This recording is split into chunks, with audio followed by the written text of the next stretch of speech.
1000 से अधिक हॉकी के गोल, 400 से अधिक इंटरनेशनल स्कोर, 1928, 1932, 1936, 3 ओलंपिक और तीनों बार स्वर्ण पदक। झांसी का लड़का जिसने 1936 के बर्लिन ओलंपिक में हिटलर की जर्मन आर्मी में कर्नल बनने का ऑफर ठुकराया।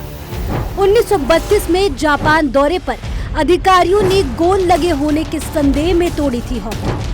बर्लिन ओलंपिक 1936 में भी जर्मनी बनाम भारत फाइनल मैच में चुंबक के शक में तोड़ी गई हॉकी। फिर 1930 में ऑस्ट्रिया की राजधानी वियना में बनाई गई उन्हीं की 4 हाथों वाली मूर्ति। बर्लिन ओलंपिक 1936 में ही जूतों में स्पाइक न होने पर जर्मनी को नंगे पांव ही हराया। इतना डर कि 4-0 की ट्रायल में हार के बाद इंग्लैंड ने टीम ही वापस बुला ली। मिलिए भारत के सबसे बड़े स्पोर्ट्स लेजेंड से, हॉकी का जादूगर मेजर ध्यानचंद सिंह से। हिटलर ने जनरल सेना में ध्यानचंद को कर्नल पद क्यों दिया? 15 अगस्त 1936 को जर्मनी को फाइनल में भारत ने 8-1 से हराया। उस वक्त ध्यानचंद ने दनादन 6 गोल दागकर ऐसा शानदार प्रदर्शन दिया कि एडोल्फ हिटलर उनके खेल से प्रभावित हो गए और उसने ध्यानचंद को जर्मन सेना में एक उच्च पद और जर्मन नागरिकता देने का प्रस्ताव दिया था। लेकिन ध्यानचंद ने विनम्रता से यह प्रस्ताव अस्वीकार कर दिया और कहा कि भारत बिकाऊ नहीं है। ऐसा माना जाता है कि जब मेजर ध्यानचंद हॉकी खेलते थे तो मानो गेंद उनकी स्टिक से चिपक जाती थी। लेकिन ऐसा क्या हुआ जिससे हॉलैंड और जापान में ध्यानचंद की हॉकी स्टिक तोड़ दी गई?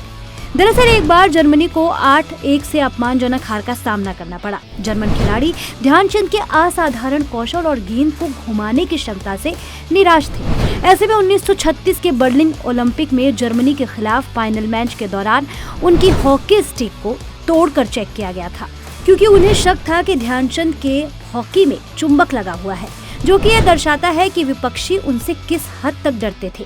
इतना ही नहीं, जापान में एक मैच के दौरान उनकी स्टिक में गोंद लगी होने की बात भी कही गई थी। हालांकि ऐसा कभी भी कुछ साबित नहीं हुआ, लेकिन इसके पीछे का राज था उनकी दिन रात की मेहनत। इसी मेहनत की वजह से उन्हें एक उपनाम भी मिला। ध्यान सिंह ध्यानचंद कैसे बने? ध्यानचंद रात में बहुत अभ्यास करते थे। उनकी रात की प्रैक्टिस हमेशा चांद निकलने के समय होती थी। ये देखते हुए उनके साथी खिलाड़ियों ने उनका उपनाम चांद दिया, क्योंकि वह रात में बहुत अभ्यास करते थे। वियना में क्यों बनाई गई ध्यानचंद की 4 हाथों वाली मूर्ति? ऑस्ट्रिया की राजधानी वियना के स्पोर्ट्स क्लब में मेजर ध्यानचंद की 4 हाथ वाली मूर्ति लगाई गई है। मूर्ति में उनके चारों हाथ में स्टिक थमाई गई है। इस मूर्ति से पता चलता है कि उनके 2 नहीं 4-4 हाथ हों और वह चारों हाथों से स्टिक थाम कर गोल बरसा रहे हों। हॉकी में भारत को तीनों बार स्वर्ण पदक कैसे मिला? ध्यानचंद ने 1928 Amsterdam Olympic, 1932 Los Angeles Olympic और 1936 बर्लिन ओलंपिक में भारत का प्रतिनिधित्व किया। तीनों ही बार भारत ने ओलंपिक में गोल्ड मेडल जीता।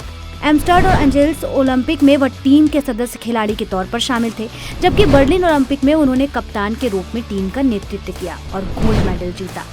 भारतीय सेना से मेजर ध्यानचंद का क्या नाता था? 1922 में 16 साल की उम्र में वह भारतीय सेना में भर्ती हो गए, क्योंकि उनके पिता भी सेना में थे और यह उनके लिए एक स्वाभाविक कदम था।